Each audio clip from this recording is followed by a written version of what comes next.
Jadi standar bahagia dalam Islam itu simpel sekali. 3 saja. Hati tenang, badan sehat, ada yang dimakan.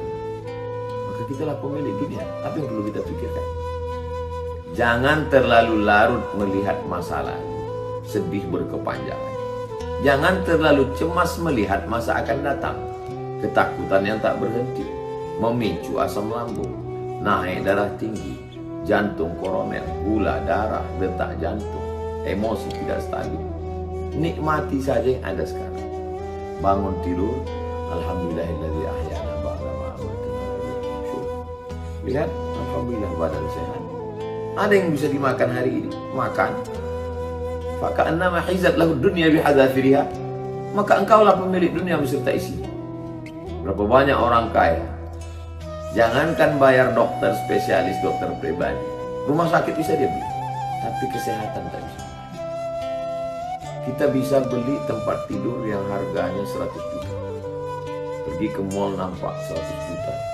Orang-orang kaya tuh upil sama dia 100 juta. Tapi ada yang tidak bisa dibeli. Apa? Tidurnya nggak bisa dibeli. Tempat tidurnya bisa, tapi tidurnya tidak. Kebahagiaan adalah ketika kita bisa menikmati apa yang bisa kita nikmati sekarang. Tidak terlampau melihat masa lalu. Adapun masa lalu yang penuh dosa, maksiat, kita bertaubat, mandi taubat, sholat sunat taubat, istighfar, minta ampun kepada Allah. Lalu kemudian masa kecil penuh penderitaan, anggap itu sebagai bagian dari pendidikan.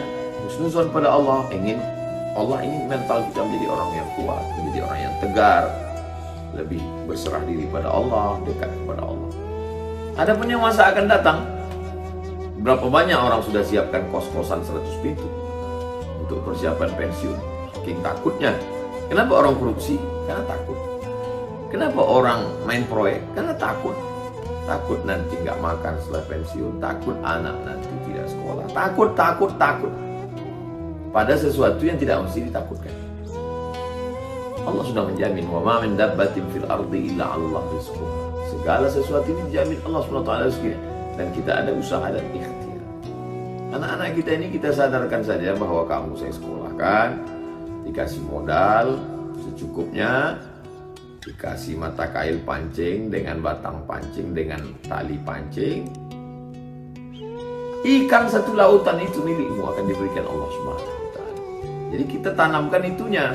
Bukan kita siapkan, nah ini kulkas penuh untuk kamu, dimakannya habis. Masak, habis. Tapi kita katakan, lautan beserta telur ikan beserta isinya itu semua dari Allah untuk kamu. Aku cuma bisa memberikan pancing ini saja. Kita tidak boleh juga meninggalkan mereka dalam keadaan miskin, susah melarat. Antada'ahum 'allatan yatakaffafuna 'alan nas. Jangan tinggalkan mereka dalam keadaan miskin, susah melarat, meminta-minta kepada manusia. Menurut hadis yang pertama ini 3. Aminan fi sirbihi, hati dalam keadaan tenang. Mu'afan fi jasadihi, badan dalam keadaan sehat. Indahu qutu yaumihi, ada yang bisa dimakan.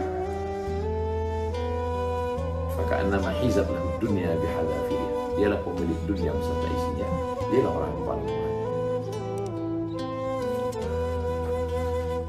Nabi tidak ada menyebut satu hadis tentang bahagia, tidak begitu. Coba sebutkan satu hadis sholat dari takbiratul ihram, iftitah, fatihah, ayat, ruku, i'tidal, sujud, duduk antar sujud, sujud lagi, tegak lagi, fatihah, ayat, ruku, i'tidal, sujud, duduk antar sujud, sujud, tasyahud, salam. Enggak ada. Jadi tema mengkaji ayat hadis itu adalah tematik. Dikumpulkan ayat, hadis, beberapa hadis dalam satu tema.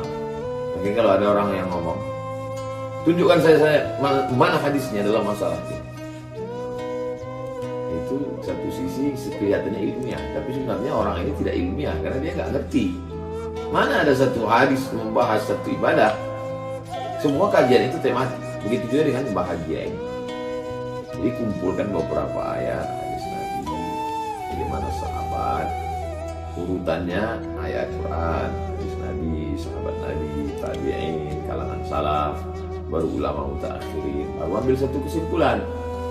Nah, tentang ayat Al-Quran, hadis Nabi berkaitan dengan dalam kitab Sunan At-Tirmidzi, min sa'adatil mar'i, dari Dari maksudnya bukan semuanya. Di antara yang menyebabkan orang itu bahagia, yang pertama al-jarus soleh, tetangga yang soleh. Jadi kalau kita punya tetangga yang soleh, kita bahagia. Kenapa? Karena dengan punya tetangga yang soleh itu kembali kepada definisi yang awal, asy'ur bil itminan. Kita merasa tenang.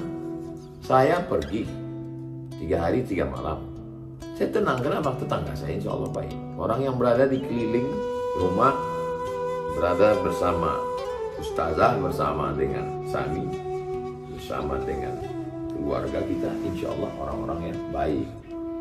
Maka insya Allah kita tenang. Al-jarus salih, jar artinya dekat, soleh orang yang baik, orang dekat dengan kita baik. Naudzubillahnya, orang yang paling dekat dengan kita tak baik, penuh dengan kecurigaan, ketakutan, kecemasan. Nggak terbayang itu gimana sulitnya itu. Anak-anak juga dikhawatirkan buka handphone, tahu dia password, dia transfer rekening kemana-mana, dia main game online, judi online, pinjol. Mana tenang hati kita? Kawan di kantor juga begitu, penuh dengan kecurigaan. Makna jarus soleh, jar selalu diartikan jiran, tetangga. Jar artinya orang yang dekat dengan kita. Siapa orang dekat dengan kita? Ring 1, ring 2, ring 3. Ring 1, istri, anak, orang tua, saudara kandung. Ring 2, sepupu, 2 pupu, sewali. Ring 3, orang lain, tapi dekat dengan kita. Jadi kalau kita merasa tenang, merasa aman, karena orangnya amanah, orangnya tidak neko-neko, maka insya Allah asy'ur bil itminan, kita merasa tenang. Yang kedua, wal markabul hani, tunggangan, kendaraan yang menenangkan, menyenangkan, membahagiakan. Kalau sudahlah dapat, zaman dulu orang punya kendaraan naik kuda, naik keledai. Kudanya mengamuk, keledainya meringkik, melompat-lompat. Naik kereta kencana, patah, tidak bisa jalan, bannya rusak. Kalau yang sekarang mogok, macet, segala macam. Karena ini yang menyampaikan kita pada tujuan. Jadi bisa makna khusus artinya kendaraan.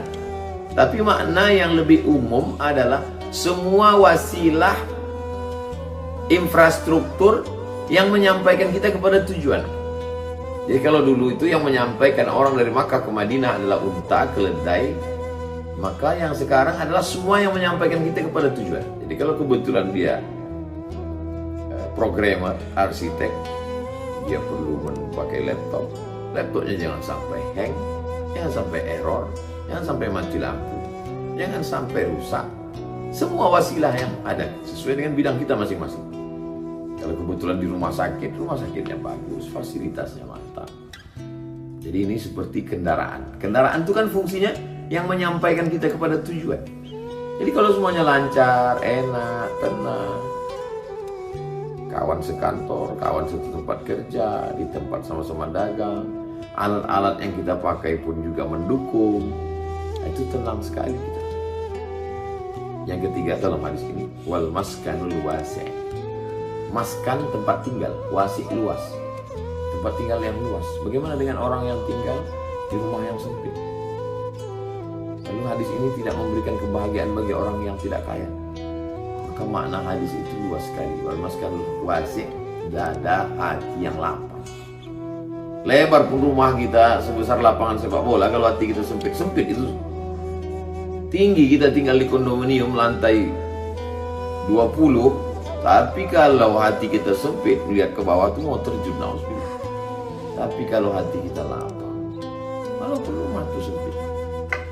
Berapa banyak saudara-saudara kita yang rumahnya sempit tapi hatinya lapang. Berapa banyak pula yang rumahnya lapang hatinya sempit. Ngomong tidak terkendali, pikiran sempit. Makanya Nabi Musa alaihissalam minta hati yang lapang. Rabbi syrah li sadri, berikan hati-hati yang lapang. Setelah hati lapang, wa yassir li amri, mudah urusan. Setelah mudah urusan, wahlul 'uqdatam min lisani, kalau bicara orang paham. Ya, qawli, orang paham. Kenapa orang nggak paham? Karena ngomongnya nggak beraturan, tidak sistematis, nggak jelas, asbun. Kenapa ngomongnya tidak jelas?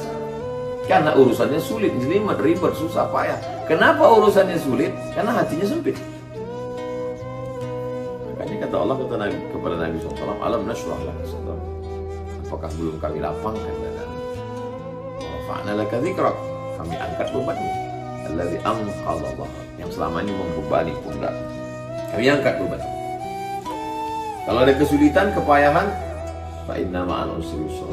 Inna ma'al usri yusra. Diulang 2 kali. Fa inna ma'al usri yusra. Bersama kesulitan ada kemudahan. Inna ma'al usri yusra. Bersama kesulitan ada kemudahan. Kenapa diulang 2 kali? Penekanan makna li taukid.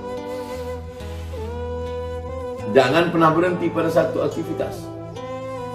Fa idza faraghta, kalau kau sudah selesai dari satu aktivitas, fansab, cari kerja yang baru, buat aktivitas yang baru. Tapi jangan sombong, jangan aku, jangan berkata saya, jangan berkata ini hanya kerja-kerja kami. Wa ila rabbika farghab, minta doa mohon kepada Allah. La haula wala quwata illa billah. Jadi kalau kita gabungkan antara 2 hadis ini, aminan fi sirbihi, paginya tenang, mu'afan fi jasadihi, badan sehat, indahu qutu yaumihi, ada yang dimakan. Gabungkan dengan hadis yang kedua, apa dia?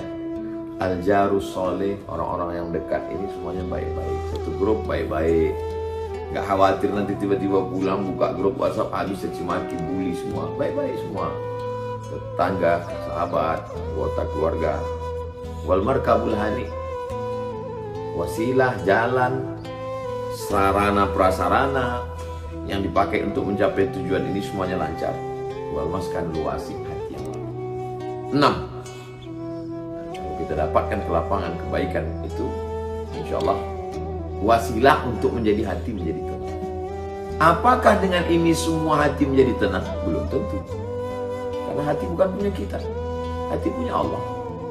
Berapa banyak orang yang begitu dapat sesuatu yang baru, mobil baru, rumah baru, motor baru, jam baru, HP baru, senang, tenang. Tapi baru sampai 1 jam udah susah lagi. Nah, yang kita mau pertahankan ini bagaimana asy'ur bil itminan, rasa tenang itu berkepanjangan, berkesinambungan, tidak terhenti dia. Itu yang mau kita inginkan. Dan ketenangannya ini adalah ketenangan yang datang dari Allah. Karena orang dengar lagu dangdut juga tenang. Orang pakai narkoba juga tenang, hisap ganja juga tenang. Orang pakai sabu-sabu juga tenang. Orang yang sedang pesta ngelem pun tenang juga. Tapi apakah ketenangan itu? Bukan. Ketenangan yang dari mana? Ala bidzikrillah. Dengan banyak ingat kepada Allah. Tatma'innul qulub. Dengan banyak ingat kepada Allah, hati kita. Hati yang ke-7. Saya justru menggunakan, mestinya ini di awal ayat Quran. Ala bidzikrillahi tatma'innul qulub. Dengan banyak ingat Allah, hati menjadi tenang. Tapi saya urutkan justru yang ke-7, pemungkasnya. Kenapa? Karena semua yang 6 tadi adalah penyebab tenang. Tapi puncak ketenangan itu datang dari mana? Ini hanya sebabnya saja. Kenapa orang tenang? Karena ada makan. Kenapa ada tenang? Karena kendaraannya lancar. Kenapa dia tenang? Karena tetangganya baik. Kenapa dia tenang? Karena hatinya lapang. Kenapa dia tenang? Karena rumahnya luas. Ada karena, tapi ada yang lebih besar daripada karena itu sebab itu. Siapa dia? Allah. Allah yang membuat tenang. Apakah karena ada lalu tenang, atau kalau sudah tenang semuanya? Nah ini, itu hanya bisa dirasakan oleh orang yang tenang.